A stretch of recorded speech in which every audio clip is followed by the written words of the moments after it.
Bonjour, ici Stéphane de réussitauto-league.com, j'espère que vous allez bien. Dans cette nouvelle vidéo, je voulais vous donner 3 erreurs à ne surtout pas faire si vous allez faire un séjour linguistique, si vous souhaitez faire un séjour linguistique ou si vous souhaitez partir à l'étranger pour apprendre une langue étrangère. L'anglais dans mon cas, mais ça peut être valable pour toutes les autres langues. Je vous conseille d'être extrêmement attentif parce qu'en fait la troisième erreur c'est vraiment la plus contre-intuitive et c'est pour ça que je la partage avec vous parce qu'elle est vraiment énorme. Alors la première erreur que beaucoup d'entre vous ont peut-être deviné mais que peu d'entre vous vont faire concrètement, c'est quoi? C'est tout simplement de rester entre français. Alors ça c'est une erreur que je vois en permanence et c'est absolument dommage parce qu'en fait cette erreur elle vous coûte des milliers d'euros parce qu'il y a beaucoup d'étudiants qui partent faire des séjours linguistiques extrêmement coûteux à l'étranger et qui après se contentent de rester quasiment toute la journée entre amis français.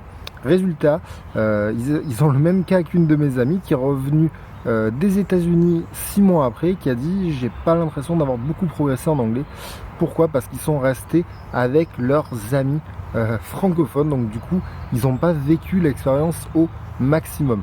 Alors ne vous contentez pas d'espérer, hein. Moi ce que je vous conseille de faire vraiment si vous avez la possibilité, c'est de demander à l'organisme de ne surtout pas vous mettre avec des Français dans votre chambre, mais uniquement avec des personnes qui parlent ou une autre langue et l'anglais, ou uniquement l'anglais, mais surtout pas de français. Je sais que ça sera moins sympa, je sais que vous allez vous sentir un peu plus isolé, mais croyez-moi, vous allez progresser énormément. La deuxième erreur que beaucoup d'étudiants font également, c'est quoi? C'est de choisir des destinations qui sont hors de prix.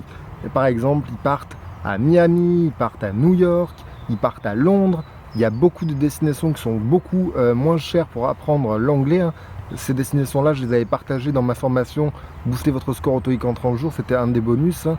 Vous cliquez sur le i comme info qui se trouve en haut à droite de la vidéo si vous voulez en savoir plus, hein. Mais ne choisissez pas de destination ultra coûteuse parce que du coup vous allez rester moins longtemps et vous allez avoir une expérience moins plaisante.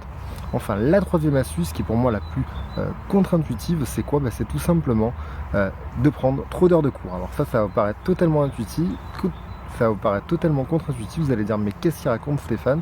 Pourquoi il faudrait que je prenne moins d'heures de cours? Parce qu'en fait tout simplement, si vous prenez trop d'heures de cours, vous allez être passif, vous allez être dans une salle et pour moi vous allez moins progresser que si au contraire vous êtes actif. J'avais fait une vidéo là-dessus, hein, je vous invite à la regarder en cliquant sur le i comme info qui apparaît à l'écran. Je vous explique que l'anglais c'est une langue qui est totalement active et c'est pour ça que c'est vraiment vivement conseillé, hein, d'être actif et de vivre dans le pays, de vivre la langue, de parler avec les gens, d'aller à l'épicerie, d'aller en soirée et tout, mais pas de rester des heures et des heures en salle. Vous pouvez prendre des cours, c'est pourquoi pas de prendre des cours théoriques, mais pas trop, parce que sinon vous n'allez pas vraiment progresser, parce que vous n'allez pas être en immersion totale, et ça sera vraiment dommage. Voilà, donc je récapitule, hein. Ne restez pas avec des Français, hein. Première erreur à ne surtout pas faire, hein. Ne restez pas avec des Français et surtout demandez à ce qu'on ne vous mette pas avec des Français. Deuxième erreur, ne choisissez pas de pays hors de prix parce que du coup vous allez rester beaucoup moins longtemps et ça va être une expérience beaucoup moins sympathique.